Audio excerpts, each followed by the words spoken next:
So what I have said a lot of things. Okay, I try to remind you. Big data applications represent some of the most important, exciting actually, R&D. Data-driven decisions require sophisticated mathematical tools and careful reasoning.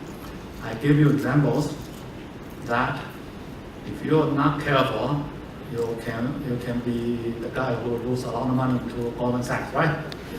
You are not careful, you'll be the guy who's following all these people.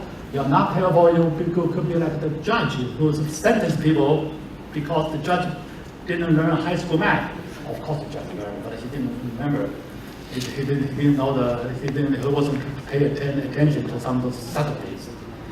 If such a simple cases can be made, terrible mistake can be made for such simple cases, for big data analysis, for those big computers, they crunch for billions of operations every second. Can you trust those guys? You better be very careful.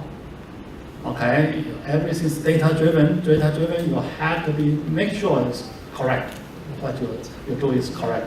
Don't forget to apply, for example. Okay. Ultimately, we have to learn how to compress things because you really cannot afford to look at all the data. You have to compress data. Compressed data is not enough. You have to compress a lot. Okay. But that means you have to understand the nature of the data. If the data is sparse, very often you can compress very well. But fortunately, the applications we deal with usually are sparse. They are innovative part is what we are really interested. They are sparse samples. Okay, and the way to do this, as I said, is to break the problem into the routine part and innovative part. If you break them in differently, then you use different methods to deal with the routine part, different methods to deal with the sparse innovative part. Then we can handle it. So the point is, don't use brute force. Think more carefully, and probably even high school math could be useful. But the important thing to think hard, think rigorously. Okay, that's what I want to talk.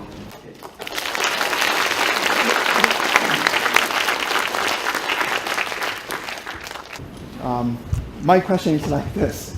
Recently, the Obama wins the election.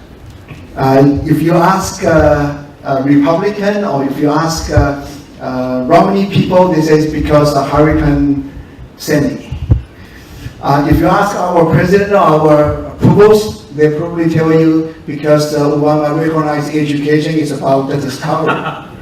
But I'm reading a book, it's a Victory Lab, which talks about how Obama people making use of this big data in their campaign things. And by reading that book, there's many things which pretty much related to the behavior side. So in your sort of, by listen to your talk and your example, with big data you want to make this into a small data to some extent. So how is those, can you share some lines on the behavior side? Yeah, so I'm not a behavior scientist, I cannot say too much. But, fundamentally, you just cannot deal with big data. You have to understand the structure of the data. You just have to, I guess you just have to work harder. Know which part is routine, which part is innovative, and separate them and deal them separately. Generically, I can answer you only generically. And on the Obama situation, indeed, I read some of the stuff too. He's so sophisticated. I mean, his team is very sophisticated in terms of he knows exactly how much money he can get from his supporters by email. He knows exactly. Apparently, the estimate was so accurate. Romney had no clue. He is just totally out of his generation is just much too older. So a lot of things. So basically, you have to understand the data a lot. Yes. Then you can have a shortcut. You also can do the correct things. Very sophisticated. Very sophisticated. That's yes. Some questions. Professor Huang, thank you for a very interesting talk. You talked about compressive sensing, and I just wonder, the idea is actually very similar to PCA, SVD, and the traditional sort of methods. I just wonder how much better. PCA is fundamentally is a dimension reduction method. Compressed sensing is trying to do dimension reduction as well. However, compressed sensing relies on one big assumption is the signal has to be sparse. PCA never rely on that definition. PCA is rely on the fact that there's a few dominant eigenvectors which But that's also sparse in some sense. Sparse in some sense. Sparse in the covariance matrix. With respect to that, it's true. In that sense, it's, with the special eigenvalue decomposition, sparsification transform PCA becomes compressed sensing. But that's a special case. Compressed sensing can deal with some things much beyond that. Another question is about the key problems in big data analysis. If we look back into history, Bayes theory that played a key role in statistics. Right. Transformations played a key role in signal processing, and then Shannon's entropy played a key role in communications. Now with big data, it seems that it's a lot of things to worry about, and there's no sort of leading theory or not, something we can rely on to solve the problem. You're saying information theory is really very useful for communication because it's really laying the ground. What's the corresponding theory for big data? Right, that's a reasonable question. I think the big data is the most important theory there will be related to machine learning. Machine learning, I think the most important thing, personally speaking, is about do the hierarchical inference, compute sparse representations. So the basic theory probably at the very end is about sparse representations. Sparse representations don't get confused with sparse representation and the compressed sensing. These two are two different things. Also, compressed sensing can help do the sparsification, sparse representations. But sparse representations itself is basic. It's a method trying to figure out that this huge amount of data, how do you represent the data in a most distinguishing way, so the data can be separated. The whole purpose we do the big data analysis is to do separation, to classify, say this data has this phenomenon or not. To the classification, you need to have the proper representation. If all the data is laid out, for example, the data before was so close to each other, never being able to divide. But with the proper representation, you can pull them apart. Any dummy learning method will be able to separate them. So I think probably some kind of sparsification, representation, that kind of stuff could be the final theory, but I don't really know. The learning stuff is changing very fast in recent years. Yeah. It is believed in biology that basically the number of neurons which are active in the human brain is actually very less. Yes. Simultaneously. So essentially, human mind can be treated as a sparse representation, very sparse. Yes. So if that possible in the future, human mind can somehow be recovered from some compressed data. Let me give you a serious joke first. There's some serious study being done Okay, saying human is getting dumber now. Because the brain, we don't use brain as much. Because we all use computers, right? So the evolution is no longer working as far as getting smarter people. No, people are getting dumber. When people are really getting dumb, what happened to the brain? Brain indeed is absolutely right. Brain has like I don't know the number of billions, but probably it's like 10 billion on that order with the neurons, right? No, 10 billion is a huge number, huge number. And in our experience, in whole life's experience, we probably don't need more than few million things in our head. We just remember every face, every object, everything on the road. You see something, remember everything. You still don't have too many things there.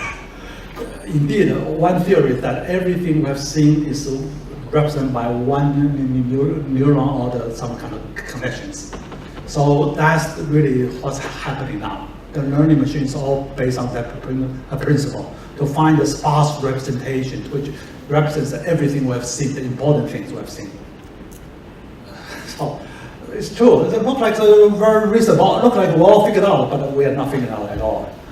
Okay, don't get wrong. As I said, every time when they get very confident, I always ask them. They means those biologically inspired guys. I always ask them how you use feedback. They never could explain very well. You know, in radar system, we use feedback all the time. But this thing from the brain back to the eyes, that's magic feedback we haven't figured out yet. So if in some sense, there's a huge steps in front of us. Okay, I think due to the time of the last question. Okay, and thank you, Professor Kang. This lecture is so interesting. And you said that the good representation leads to good estimators, I think. But I think this type of things are rely on a very important assumption is the sparsity of the data. And I want to ask a question is that for radar case, you know that we can just embed the system that try to collect the signal in a compressive nature. Then we can process much smaller data. But for the big data, I think sometimes the data come to us like the flow and it's so big. And how can we try? This is I know your problem. The Yeah. billions of neurons in our head. Yeah. How do we compress it, right? Yeah. Okay.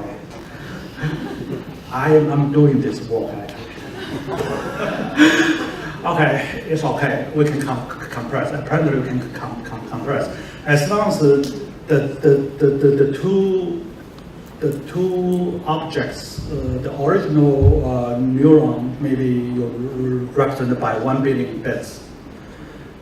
One object represented by a vector of 1 billion bits. Okay, another object is represented by another vector of 1 billion bits. Okay, those two vectors are all sparse. You agree? Yeah. It's sparse, right? You compress them because they are originally very sparse. After you do the compression, unless your compression is really bad, after you compress it, they still are pretty separate. You can use compressed vector. You don't have to use the huge vectors. Because originally those vectors are huge, but they are very sparse, as the other person said. So the compressors, they don't hurt that much. Another question is that I'm majoring in statistics, so we made the high dimensional data, which is quite similar to the big data.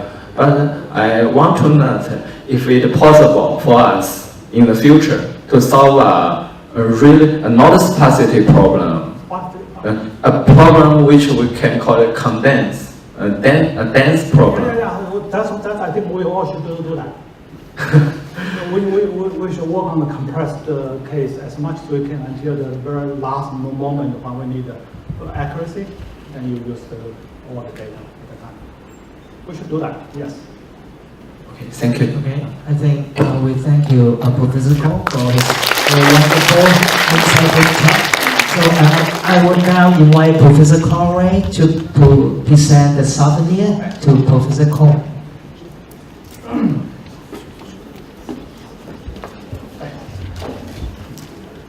Two girls chopsticks.